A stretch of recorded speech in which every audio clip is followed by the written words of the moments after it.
Hello, my beautiful souls. Welcome sa ating tarot reading sessions. Keep in mind, general reading po ito. Maring mag-resonate, maring hindi. Kunin nyo na lang po kung para sa inyo and leave the rest. Oops. Maaaring mag-shift ang energies or magkabaliktad ang sitwasyon. Kaya kayo na pong bahala kung saan kayo nakalugar sa reading natin. Okay? So, nahulog yung Two of Swords natin dito and then parang may chaos na nangyari. Ayan, so maaaring may undecided. Hindi makapag-isip-isip ngayon kasi parang ang daming mga nangyaring hindi maganda. So, tingnan natin. Cut ko muna.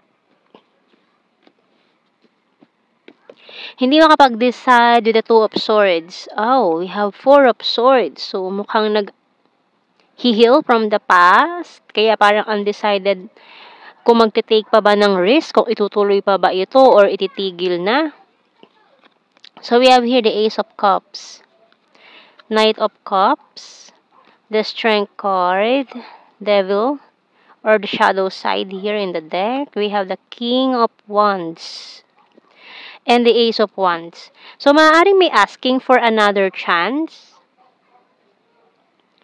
Humihingi ng second chance, pero undecided ka na kung tatanggapin mo pa ba itong taong ito, kung magte-take ka ba ng risk ulit sa taong ito kasi nasira niya na yung tiwala mo or may mga hindi magandang nangyari in the past na ang daming kalat na nagawa nitong taong to sa buhay mo na ikaw ang naglinis, ikaw ang nag-imis, ikaw ang nag-arrange dyan, and then babalik na naman siya after niya guluhin ang buhay mo.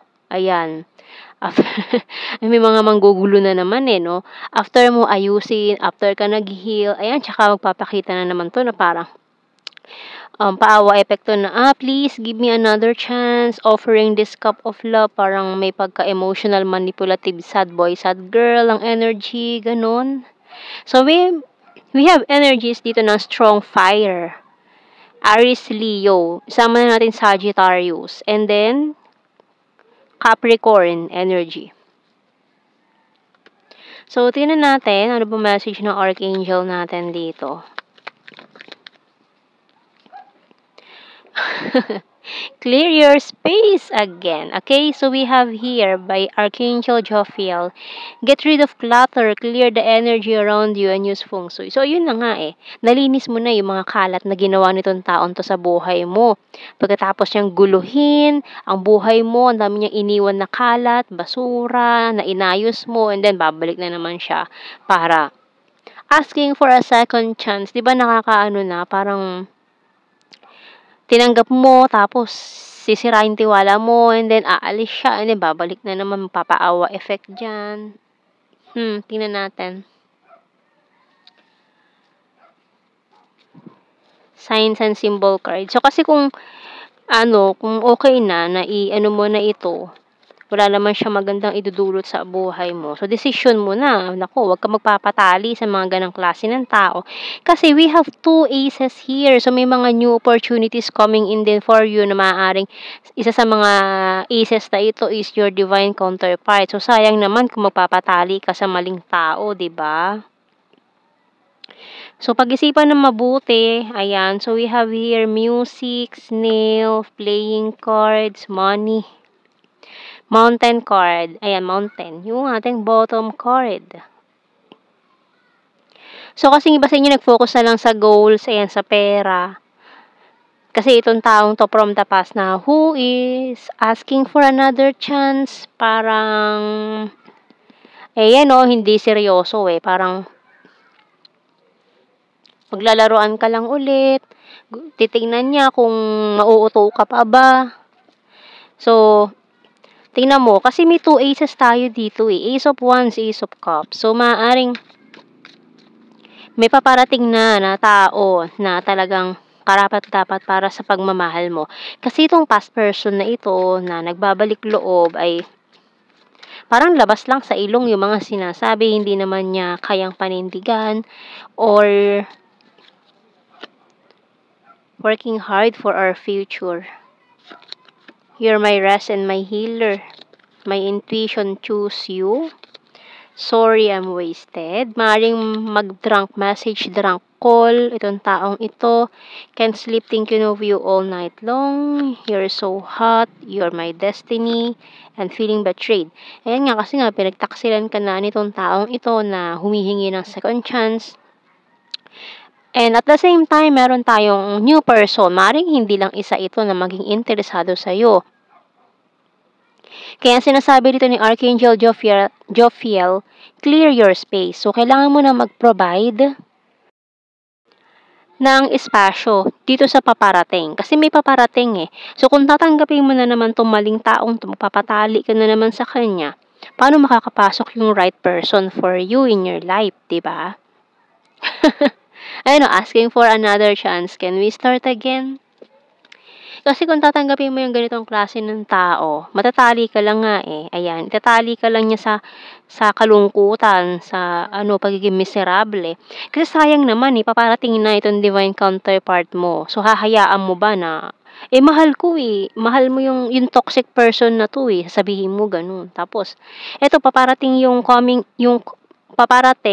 taong karapat-dapat para sa'yo na pag-alayan mo ng pagmamahal na sinayang nitong taong ito. So, manghihinayang ka ba darating na itong taong ito na maring sagot sa mga dasal mo, 'di ba?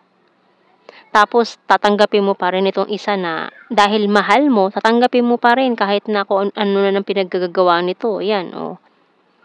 Kahit napaka-toxic, 'di ba? So, syempre, decision mo yan. No, decision mo pa rin yan. It's your free will to decide kung ano ba talaga ang decision mo dito. No, hindi naman sa nangingialam, pero sayang to. Kung pakakawalan mo, hindi ka mag-provide ng space para makapasok itong taong ito, sayang naman, 'di ba? So, parang ikaw na yung sa sarili mo na lumigaya ka ng tuluyan. Parang pinagkait mo sa sarili mo na ito na yung chance na maging maligaya ka, ipagkakait mo pa ba sa sarili mo dahil mahal mo itong isa na bumabalik? Ayan, 'di ba? Sayang naman yon. So, tingnan natin. So, we have here, my life is not as together as it seems. Finding out the truth crushed me. I remember every detail of that day. I'm not available. So, maaaring itong taon to, ayan I'm not available. Maaaring meron pa siyang ibang tao na pinaglalaroan. Tapos, babalik-balik pa to sa'yo. Or meron pa siyang ibang person dyan na tinatago. I replay our conversations over and over. I left you before you could leave me.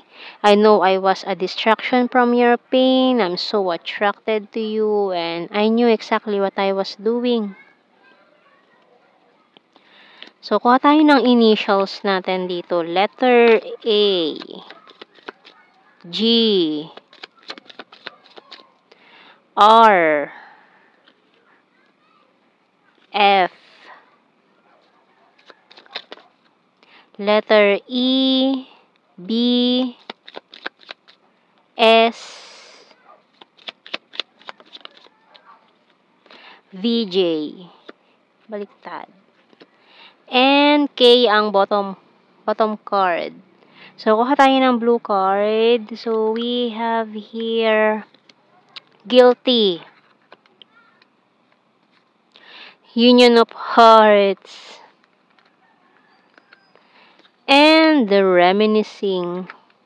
Ayan. And let's see sa ating general signs and messages. Caring. Virgo. Karmic relationship. Maaaring karmic mo pa yung isa, yung itong past person mo na to, karmic. So, we have here Scorpio, has a dirty sense of humor, talented, Aries, sweet, Taurus, travel, vulnerable, ano ba yan? Perfect smile. Earth sign, Taurus, Virgo, Capricorn. Ayan, may nag-overthink, malala. Sword, air sign, Gemini, Libra, Aquarius, soulmate. Wands is fire sign, Aries, Leo, Sagittarius. September 4, maring September 4, good heart. very lucky, ayan, creepy stalker, fantastic friend, and future lover. So, yan ang ating reading. Thank you for watching. Take care and God bless. See you in our next reading, guys. Bye-bye.